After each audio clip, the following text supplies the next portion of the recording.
Standard 8 GSEB की English की semester 2 की unit number 3 point of view activity 1 देखते हैं। Read the following newspaper articles from the Jalandhar news. Jalandhar news के newspaper का एक आर्टिकल बताया हुआ है यहाँ पे जो ट्रैफिक के बारे में है। ट्रैफिक की वजह से बहुत ज़्यादा क्योस हो जाता है, बहुत ज़्यादा झगड़ा जैसा माहौल हो जाता है, बहुत कन्फ्यूजन क्रिएट हो जाता है और किस हिसाब से म्यूनसिपलिटी कॉरपोरेशन जो म्यूनसिपल कॉरपोरेशन होती है वो ये चीज़ लाती है ट्रैफिक पुलिस के ऊपर। ट्रैफिक पुलिस ये गलती निकालती है लोगों की और जो लोगों के अंदर जो स्टूडेंट्स हैं वो गलती निकालते हैं प्राइवेट फर्म्स के बारे में। सो किस हिसाब से ये सारी सिचुएशंस ट्रैफिक जाम्स क्रिएट करती है और किस हिसाब से सबकी थोड़ी थोड़ी इरिस्पॉन्सिबिलिटी की वजह से जो ट्रैफिक जैम क्रिएट होता है, जो एनवायरनमेंट के लिए इतना नुकसान होता है, वो चीज़ यहाँ पे रिपोर्ट में बताई हुई है जो एक रिपोर्टर ने लिखी है। टाइटल कुछ इस हिसाब से था न्यूज़ का, chaos reign as a traffic rules are ignored by the Jatin Shah. कि झगड़ा जो ट्रैफिक रूल्स ना फॉलो करने की वजह से हुआ और इसकी वजह से जो इतना कन्फ्यूजन्स और इतना जो भीड़ भाड़ वाला माहौल था, ये जतीन सिंह ने लिखी हुई थी रिपोर्ट, इसलिए लिखा हुआ है बाय जतीन सिंह। जलंधर जनवरी 19 को ये पब्लिश हुआ था। Here orders are made to ignore and rules made to forgot. यहाँ पे जो ऑर्डर है वो इग्नोर करने के लिए बनाया गया है और जो रूल्स है वो भूल जाने के लिए। Kalos disagrees from the public inconvenience to the part of the municipal corporation, Jalandhar, and in indifference on the part of the traffic police is just the beginning of the problem that result in the chaotic traffic situation in the city. ऐसा माना जाता है कि municipality corporations के irresponsible होने पर और traffic police के रूल्स ना फॉलो करवाने को, ये दो मेन रीजंस को ट्रैफिक जो ये केओस हुआ है, ये chaotic सिचुएशन हुई है, उसकी स्टार्टिंग मानी जाती है। इन 2006 the MC passed municipal corporation MC means passed the order banning the parking of the scooters and the four wheelers along the tri junctions in front of our office। यहाँ पे 2006 में MC ने means municipal corporation ने एक law डाला था जिसके अंदर जो स्कूटर है और जो फोर व्हीलर है वो ट्राई जंक्शंस के अंदर ऑफिस के अंदर इन फ्रंट ऑफ पार्किंग करेंगे। But the roads leading from the PNB chowk to the Jyoti chowk is still today over crowded with randomly park vehicle. लेकिन सब इधर उधर पार्किंग कर लेते हैं। सो PNB चौक से लेके ज्योति चौक तक सारा जो पार्किंग है वो पूरा भरा हुआ है। सो MC ने ऑलरेडी बैन कर दिया है वहाँ पे स्कूटर और फोर व्हीलर्स पार्किंग करने का, फिर भी लोग कहीं ना कहीं व्हीकल रख के चले जाते हैं।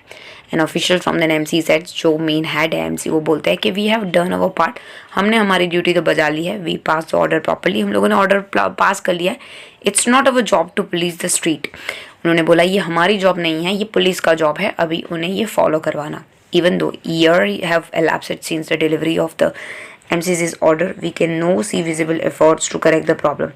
बहुत साल हो गए हैं कि उन्होंने ये ऑर्डर पास किए लेकिन कोई इफेक्टिव रिजल्ट नहीं देखने को मिल रहा है। It look as if the order were pass only to complete the official formality not for the implication. ऐसा लगा कि वो जो ऑर्डर है वो खाली फॉर्मेलिटी था, उसको फॉलो करने के लिए तो पास हुआ ही नहीं था। यहाँ पे जो रिपोर्टर है वो ऐसा रिपोर्ट करता है। The MC originally build a parking zone for the public by taking over some land from the Nehru garden area, but use of the zone is mostly limited to the employ of the corporate and the few near by bank.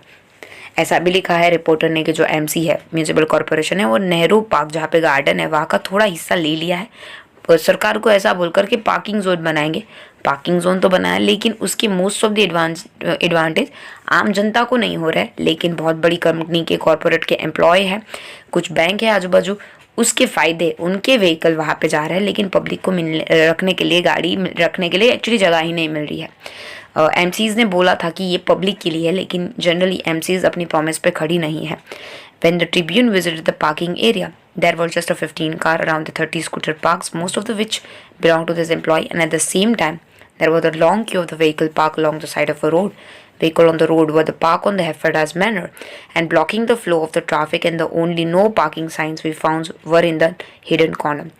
देखने जाएंगे तो जब inspections आया checking के लिए, तो जब ये उन्होंने MCs ने जो पार्किंग स्लॉट बनाया था वो नेहरू गार्डन का एरिया लेके, तो उन्होंने देखा कि अंदर सिर्फ 15 कार और 30 स्कूटर्स ही खड़ी है। हालांकि बाहर रोड के ऊपर हर जगह पे व्हीकल्स तानात पड़े हुए हैं, इधर उधर पार्किंग करे हुए पड़े हैं और इसकी वजह से ट्रैफिक जैम हो रहा है। और कहीं कहीं पे नो पार्किंग बोर्ड लगा हुआ है लेकिन वो झाड़ के बीच में छुप गया है, दिख नहीं पा रहा है, वैसे करके तो लोग पार्किंग करके इधर उधर जा रहा है। The busy area is famous for the big chemist shop bakeries, road side entries and the shoe shops. और वो जो एरिया है वो बहुत ही फेमस है बहुत सारी केमिस्ट शॉप के लिए, बेकरीज, रोड साइड्स, इटरीज के लिए, रेस्टोरेंट्स के लिए, बहुत सारे शू शॉप्स है, तो लोग आएंगे ही शॉपिंग करने के लिए। Rainak Bazaar and the Dilkusha market with their narrow lanes and heavy vehicles flow have turned into the nightmare for the shopper। ये जो दुकानें हैं यहाँ पे दो बाज़ार के नाम बताए, तो रैनक बाज़ार और द दिलखुश बाज़ार मार्केट। वहाँ पे इतने लोग शॉपिंग करने आते हैं कि वहाँ पे आपको व्हीकल का ढेर देखने को मिलेगा। जो शॉपर्स जो बाई करने आ रहे हैं उन्हें इतना ट्रैफिक जाम मिलता है कि उनके लिए तो कोई रात के सपने के बराबर हो। But the traffic police blame this nightmare on the same shopper.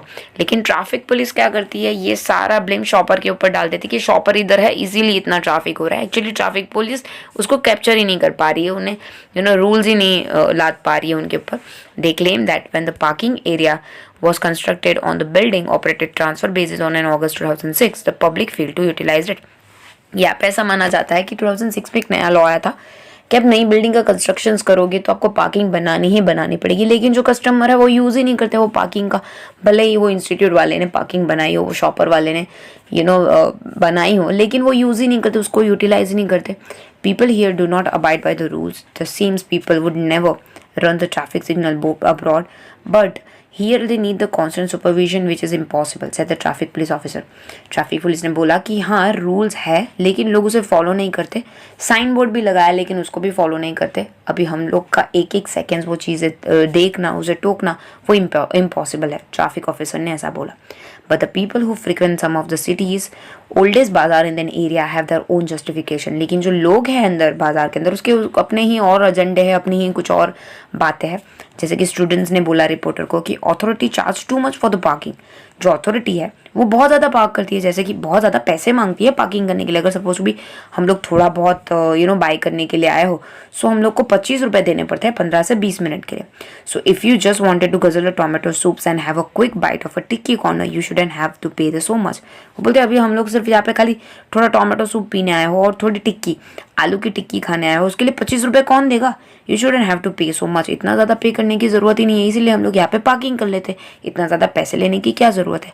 With the shop of floating traffic and the parking rule and the authority and the police indifference to the problem, the situation is doomed to the chaos। Actually यहाँ पे सबकी ही problem है, municipal corporation वालों की यहाँ पे गलती है, ट्रैफिक पुलिस उसे कैप्चर नहीं कर पा रही है, लोग उसे सहमत नहीं है, इसकी वजह से ये झगड़ों जैसा माहौल बन गया है। नेक्स्ट पोएम पढ़ते हैं, वो है blind man and the elephant by the John Godfrey Saxe. It was the six men of the Hindustans to learning much inclines who went to see the elephant, though all of them were blinds, and that each by the observations might satisfy his might। यहाँ पे India के 6 man पढ़े लिखे नहीं है इतना ज़्यादा, थोड़े बहुत पढ़े हुए हैं, और वो लोग अंधे भी हैं और वो एलिफेंट देखने के लिए जाते हैं, और किस हिसाब से सबके अलग अलग एक्सपीरियंस होते हैं वो एलिफेंट के बारे में, और फिर हिसाब से लड़ते हैं। वो देखेंगे कि सबके पॉइंट ऑफ व्यू क्या है। जब आप एक्सपीरियंस करते हो कुछ चीज़ें तो आप सबके लिए वो अलग अलग एक्सपीरियंस होता है। तो इस हिसाब से जो ब्लाइंड है, जो एलिफेंट को देखने गए हैं, उनके लिए एलिफेंट का क्या एक्सपीरियंस है ये पोएम में बताया हुआ है। पहला जो अंधा होता है, पहला जो ब्लाइंड मैन होता है, उसके लिए एलिफेंट कुछ इस हिसाब से होता है। The first approach the elephant and happening to the fall against his broad sturdy sides at once began to bawl god bless me but the elephant is just must like a wall. जो पहला इंसान है जो elephant को जब touch करता है, वो ब्लाइंड है इसलिए देख नहीं पाता है, तो उसको बोलता है ये एकदम बड़ा सा है, एकदम साइड बाई साइड है, ब्रॉड है, और वो बोलता है कि गॉड ब्लेस एलिफेंट जो है ना एक वॉल जैसा है। सेकेंड फील करता है, second feeling of the touch cried हो what have we here, so very round, smooth, sharp, to me it's a clear this wonder of the elephant is like a spear। Second जो होता है उसको एकदम smooth सा, round सा, smooth सा लगता है एलिफेंट, तो वो बोलता है ये तो किसी स्पीयर की तरह है, जो भाला होता है, तीर होता है, उसकी तरह है। थर्ड जब देखने जाता है तो वो बोलता है कि third approach the animal and happening to the take and squirming trunks within his hand thus the boldly of the spoke I see quoth the elephant is very like a snake. जो third होता है वो उसकी सूंड की तरफ जाता है, उसकी ट्रंक की तरफ जाता है, तो वो टच करता है तो बोलता है ये तो सांप की तरह है यार। The fourth reach out the eager hand and felt about the knee and what most is the wondrous beast is like it's mighty plain. He quoted that this is clearly enough the elephant is very like a tree. जो fourth वाला जाता है वो बोलता है कि तो इतना बड़ा है, उसके पैर तो देखो एकदम खंबे जैसे है, तो लग रहा है कि ये ट्री की तरह है। सो फोर्थ वाला उसे एज्यूम करता है कि वो एक ट्री है। The fifth who chanced to touch the ear said, Even the blindest man can tell me what is the resemble most. Deny the fact who can. This marvelous of the elephant is very like a fan. जो fifth वाला है वो उसको कान को touch करता है, तो बोलता है कि ये तो मोस्ट ऑफ दी लोगों की चीज़ों से वो डिनाई करता है, मना बोलता है। बाकी जो लोगों ने एक्सपीरियंस किया वो बोलता है मैंने कान जो देखा उससे तो मुझे लगता है कि जो एलिफेंट है वो फैन की तरह है, पंखे की तरह है। The six no sooner had begun about the beast to the group than the seizing on and swinging tails that I fell within his scope. I see the caught he. The elephant is very much like a rope. जो छठा होता है वो उसकी पूंछ को पकड़ता है, और जब पूंछ को पकड़ता है तो उसको एहसास होता है कि जो एलिफेंट की पूंछ है वो किसी रस्सी की तरह है। And so this man of the Hindustans disputes loud and long, each in his own opinion exceeding stiff and strong, though each was partly in the right and the all were in the wrong. देखने जाएंगे तो हिंदुस्तान से आए हुए ये 6 blind लोग एक दूसरे के साथ लड़ते हैं, ऊंचा बोलते हैं, अपने अपने ओपिनियन रखते हैं, स्ट्रांगली रखते हैं कि नहीं यार मैं ही राइट हूँ, लेकिन देखने जाएंगे तो सब गलत भी नहीं है और सब सही भी नहीं है। Moral, so oft is in theological war the disputes I win, rail on the other ignorance of what each other means and the praise about an elephant not one of them has seen। देखने जाएंगे तो जो war हो रही है world के अंदर, dispute सब अलग अलग रीजंस की वजह से हो रही है, अपने पॉइंट ऑफ व्यू की वजह से। यहाँ पे एलिफेंट का एग्जांपल देकर ये समझाने की कोशिश की हुई है कि एलिफेंट ने देखा सबको है, महसूस सबको किया है, लेकिन उनका एक्सपीरियंस उनके साथ डिफरेंट होता है। होपफुली आपको समझ में आ गया होगा। Thank you so much.